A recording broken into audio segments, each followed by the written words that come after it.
We good, Megan? You are. All right.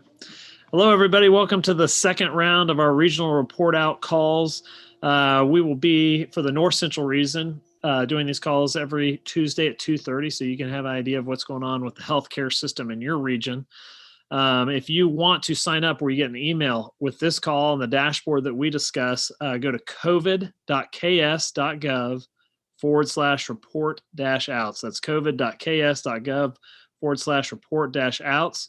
And you can also email us questions you want us to discuss on the next call or feedback to ksregionalreport@gmail.com, ksregionalreport@gmail.com. We're going to change the format up just a little bit from last week. I'm going to review the dashboard that our friends at the Hospital Association so generously put together for us to review where things are at, and then we'll pass it to public health and then to the hospitals to give us some color around those numbers. And then the focus of our call, the latter half of our call today, will be around the transfer of patients throughout the system. And we have our friends from Cheyenne Mountain Software here, Dr. Watson and Jesse, who will walk us through some dashboards and help us to understand that situation. So that's what you can expect today. We won't spend a lot of time on vaccinations. I know there's a lot of curiosity about that, but there's not enough information yet. And the weeks to come, we'll be sure to share with you what that looks like. But a very positive step as that's been begun rolled out in this last week. I'll also point out, if you're looking for a place to get tested, go to gogettested.com/Kansas, gogettested.com/Kansas, and you can find the testing sites in your region. Okay, so let me share my screen here, and I'll walk you through our dashboard for this week. All right, can everybody see it? Head shake works. Yeah, okay. So what you'll see, and again, this will be emailed out if you sign up for the email. It's also available on the website each week. And it is a snapshot in time. So in this region, the North Central region, there's 14 hospitals that report in.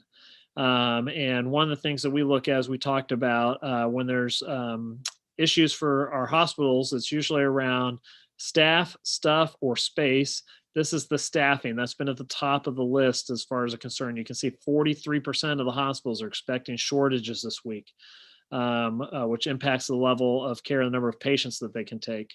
And then you come over and you can see the hospitalized COVID patients, kind of where they're at inside the census against where the Kansas numbers are at, and then the adult ICU bed and ventilator ability or availability. Important to know, the reason we say adult staffed ICU beds here is because an ICU bed without any staff is just another bed. So this is where we can staff and take care. Roughly half of those beds available, 54% for this region, which is 15 beds available in this region at this time, 23% across the state. And we're seeing tighter numbers in the major metros in Kansas City and Wichita, where the more acute patients end up shipping to. But this is that's one of the better numbers we've seen today as far as that 54%. And then you can see deaths. Fortunately, plenty of ventilators available. That's not been the issue. Next, we come down to look at the new cases in this region. You can see where we're at September and early October. Then we got this rise in November that has seemingly plateaued in December, which is good that it's not rising at that level again. We'd be having much more difficult conversations today if it continued to rise. But I know everybody's on the edge of their seat waiting to see what happens on a post-holiday bump, if there is one, and what that looks like and the strain it puts on our system. So we look at that week to week, how many new cases are there in the region.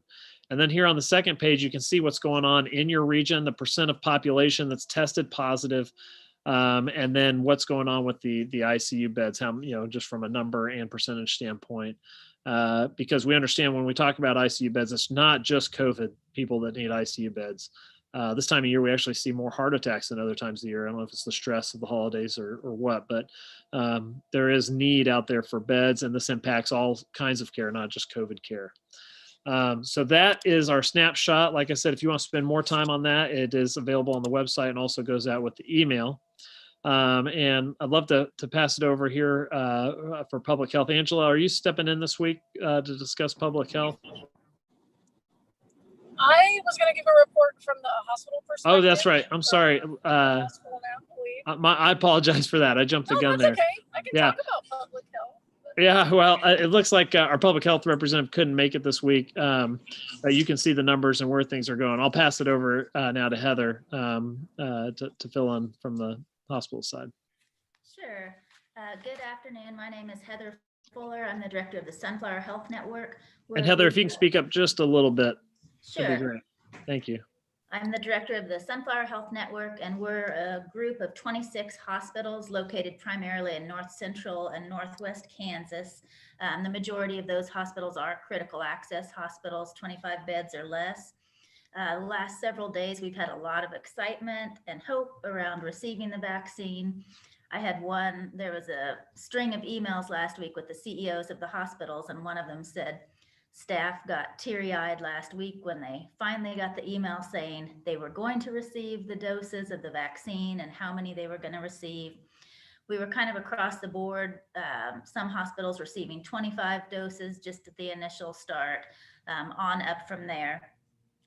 So that was exciting, but I do want to remind everybody to please stay vigilant about wearing your mask, social distancing, that kind of thing, because I had it relayed to me as well that some medical staff and communities where they haven't been as strong of supporters of those types of precautions, the medical staff is now starting to wonder if that's the right fit for them to be there, if they don't have that support when they're putting in that time and effort. So I think that's really important that we all stay very strong about that. Some of the biggest challenges continue to be staffing. And then, of course, now with vaccines, just having staff to do those and information and that type of thing. We do have a few more hospitals that are up using the Mission Control app this week, and that's been very helpful. So I know we're going to hear more about that here in just a little bit. So that's exciting because that's been a big challenge for hospitals trying to figure out where to transfer the patient and then the amount of time that they're spending, several hours that they could be taking care of patients, trying to figure out where to go with that. So that's good. And just a reminder, please continue to seek healthcare when you do need it. The emergency departments are still open. Please follow up with your regular healthcare provider. That's all still very important, whether it's COVID related or not. So I'm going to turn it over to Angie Johnson. She's the Chief Nursing Officer at Memorial Health System, which is in Abilene, Kansas, and they're a 25-bed critical access hospital. So I'm going to turn it over to Angie. Hey, good afternoon, guys. I'll just real quick explain the last name change from Johnson to Smith. I took a day off in the middle of the pandemic to get married. Less than 20 people and masks were at the ceremony, so that's why the picture's on there today. I look a lot better that day than I do right now after going through the last weekend we've just had at our hospital. So I'm using that picture today instead of live video. Like Heather said, we're like everyone else right now. We're really struggling with staffing and transfers. This last weekend, we did have to go on diversion for roughly 18 hours where we were diverting any admissions simply because of our bed status. And we did convert one of our hospital wings to a COVID unit. And we had COVID beds available. We didn't have general medical beds available. And so that was a challenge. Deciding, do you take medically ill people and put them on your COVID wing? And we decided, no, we weren't going to do that. So like as of today, we have 15 people in the hospital. 5 of those patients have COVID. We are like every other kind of small critical access hospital where med-surg, OB, we're kind of all one unit. So when our OB unit opened this weekend, that was a little bit of another challenge for us staffing wise. This weekend, one of the lab employees ended up testing positive. So we're kind of scrambling to figure out how to cover that. And that's kind of just been the name of the game. I don't want to say even every week. It's more like every single day. Do we struggle with transfers? Well, not this hour, but on Sunday, did we? Yes, absolutely. We were really excited to get our first round of Pfizer vaccine in last week. We received 32 vials and then received an additional 3 from the state. I believe we were notified Wednesday afternoon around 1:30, and then we did get that vaccine Thursday morning at 10. I will say, I think our staff did an amazing job. We kind of had half of a day to come up with a consent form and a process for all of it. Like There wasn't even a generic consent form. And we're like, okay, we knew we wanted to vaccinate frontline staff, but then we halfway into that process, we're like, okay, what if someone does have a reaction? What if someone doesn't feel great? Should we stagger that approach to people's days off so we aren't having, like, we only have 4 nurse practitioners that are on staff in our emergency room. They work 24-hour shifts. We weren't going to be able to vaccinate all of them in one day. So just kind of working through that process of, okay, remembering to stagger your approach when administering vaccines. We did a temperature check before we administered the vaccine.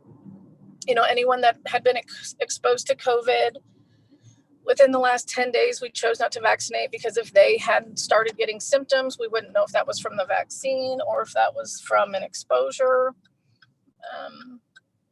And then, you know, once you started that clock, I don't know if anyone else felt that pressure of 120 hours to use all of these vials. And we're kind of to a point where all of the employees that wanted to be vaccinated, they were like, okay, we've decided we were vaccinated. And so we had this little pocket of vaccines we weren't sure we were going to be able to use up before that clock ran out. And we did. We were able to start administering injections to like our nursing home staff, which is another high risk frontline population. But so yeah, I think that's just been what we've been doing in the last week or so. But yeah, exactly what Heather's saying. The vaccination process, I'm glad we got that figured out.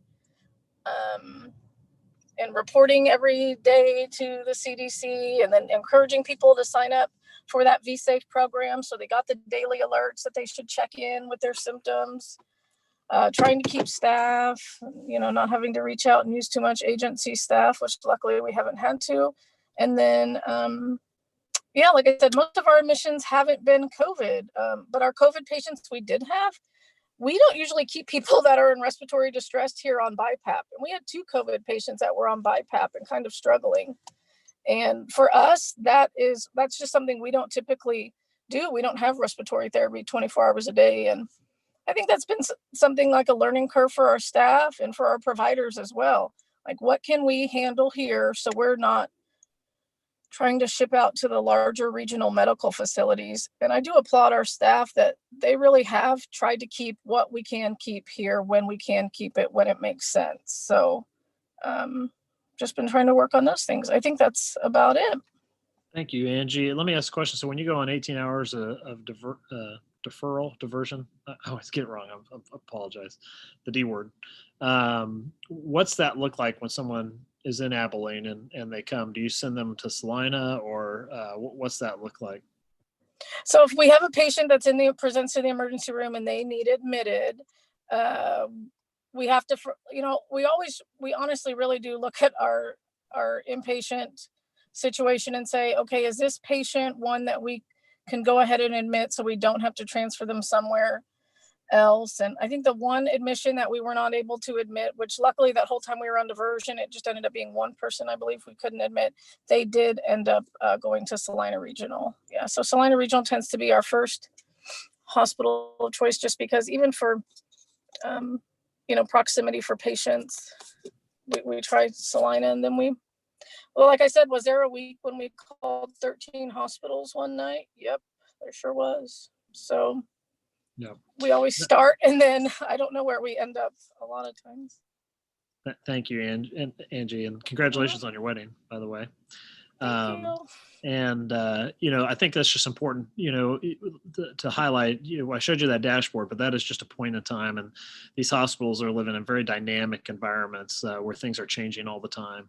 And let me add just a little color around the vaccine process, just so people understand. So when she talks about the clock starting, that Pfizer vaccine has to be frozen, and when it comes out of the unfrozen state, there's a certain amount of time before it can be given.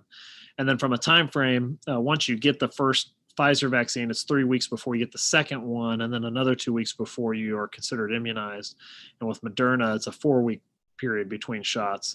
And so it's 5 to 6 weeks really before these folks are immunized. And so though it's a great shot of hope, and really the first offensive thing I think our frontliners have felt like they can do against the pandemic, it will be time. And that's why it's important for people to stay up on their, you know, what they can do individually to help protect each other and slow the spread across the state.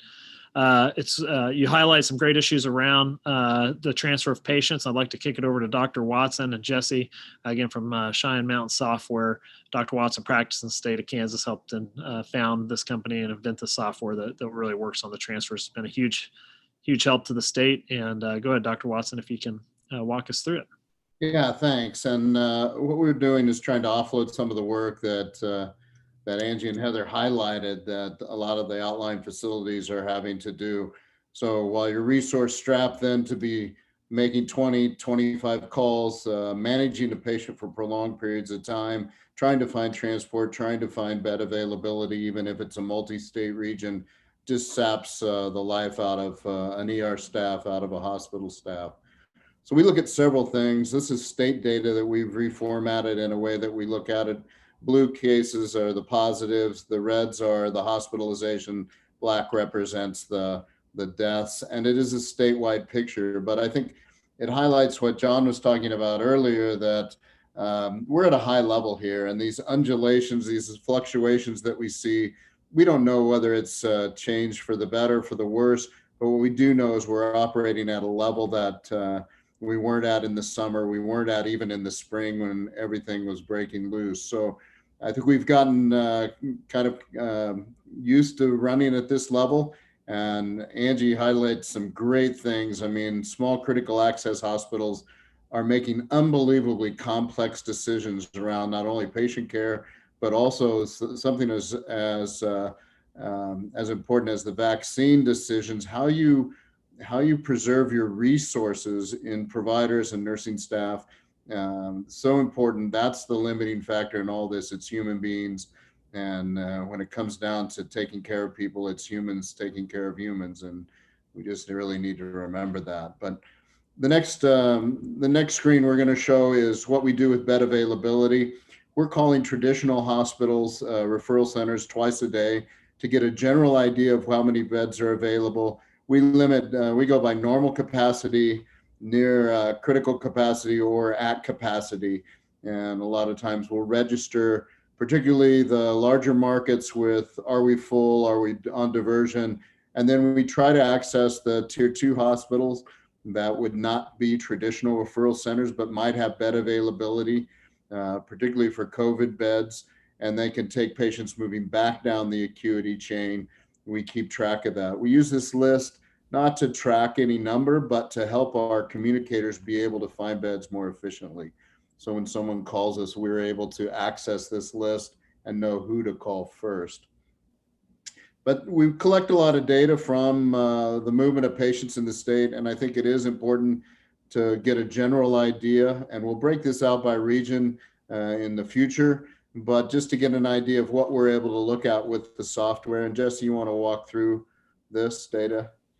Yeah, so the data we're looking at here is a 30-day snapshot of transfers that occurred in the state. My kids are home, so if you hear any background noise, that's what that is. And so this top left corner is a high-level snapshot. You can see that roughly 38% of the transfers were COVID presumed. And this is, is PPE needed to move this patient? And is there, a suspicion of being COVID positive? Obviously, all the various people involved in that process of transferring a patient need to be adequately protected. Additionally, 35% of the transfers, the sender has asked for assistance in locating a receiving facility. So these statistics then just speak to the saturation that we've spoken to on this call and identify the needs within the system to continue to optimize how patients are moving and creating space when needed. In the bottom left corner here, we have the median time from when a crew arrives based on when that request originally hit the database. You'll see an hour 18 is what we're showing here. And if we look at those that requested assistance finding a bed, first of all, the COVID number jumps up to over 63%. And then your time for responsiveness from a crew, a transport agency, whether it's local EMS or private or whatever, air, ground, doesn't matter, jumps by nearly an hour plus. And so we're seeing then that the saturation within the referral centers is causing delays in transfer. We can also then look at COVID positive or COVID negative. and you'll see COVID negative that needs assistance jumps even further. So as we've spoken to on this call, and I think on others as well, the impact here isn't only on COVID patients, it's across all patient types, especially those with time critical diagnosis and their ability to access care in a quick manner. Dr. Watson, any comments on that? Non-COVID time would be about an hour. Is that right? That's correct. Yeah. Normally in a normal environment, we'd see around an hour or less, ideally, especially on a time critical. We like to get that under 30 minutes. And geography obviously plays a role in that, and the availability of assets and weather at times. But yes, 3 hours is very abnormal. Yeah, I mean, you think about it. I mean, we try to, when somebody comes in with a heart attack, someone comes in with a stroke, someone comes in with sepsis, we're honestly on a clock and trying to get decisions made and patients moved within an hour. And so you can imagine now, and there are times in Western Kansas now, particularly, and in North Central Kansas, where people, they'll have a couple hour wait for resources to arrive. Usually it's regional ground resources that are in short supply. But if you look at someone like a Satanta, Kansas, and it highlights this, I mean, we could show you several situations where we've made 20 and 30 calls to find a transport in a bed. In this case, you've got someone that has a GI bleed and their acuity level's high, and they're waiting 5, almost 6 hours to find a transport. It ends up being a fixed wing transport into University of Kansas. And you realize that even though that the system's backed up, there is a small town provider out there who is managing that patient through what may be a very difficult, life-threatening moment with resources that are severely limited. You're not able to call the gastroenterologist. You're not able to have some of the procedural things that are needed immediately at your disposal. And you're actually doing a higher level of care with less tools to work with than at the regional or tertiary care centers. So just to be aware that this is happening right now and it's affecting all patients. We're trying to provide consultation help as well as the ability to find transport and beds for hospitals. And certainly the data we're pulling off of here, making available to people that could use it to help make better decisions at a state level, at a regional level. So coming weeks, we'll show region-specific information. We do update every 2 hours, so the data that is on this spreadsheet is updated every 2 hours, and we know it's being pulled real time off of the live material. If there's any facilities that would be interested in having access to mission control, you can reach out at contact@shinemountainsoftware.com, and we can do live demos. We've got an online training portal and make this available to any and all that are interested from a hospital perspective. We're scheduled to be on track to have made contact in some form with all the facilities in the state by the end of the year. So we've been at this for what, 4 weeks now, Jesse? 3 weeks, 4 weeks? Yeah, time's fuzzy right now, but yeah, I'll go with that. Dr. Watson, Jesse, thank you. Obviously, this is critical as we think about where staffing shortages, people spending the time just on the phone trying to find places to send patients, let alone the way patients move through the state. And what happens, and we've had our KC Metro and South Central Kansas calls, which involves Wichita. Those are where our most specialized hospitals and doctors are, and the greatest amount of resources. And as they fill up, it backs up down the chain. So where Salina Regional might then have trouble getting patients that are more acute into those hospitals, and then back down into the critical access hospitals, like we heard from Angie.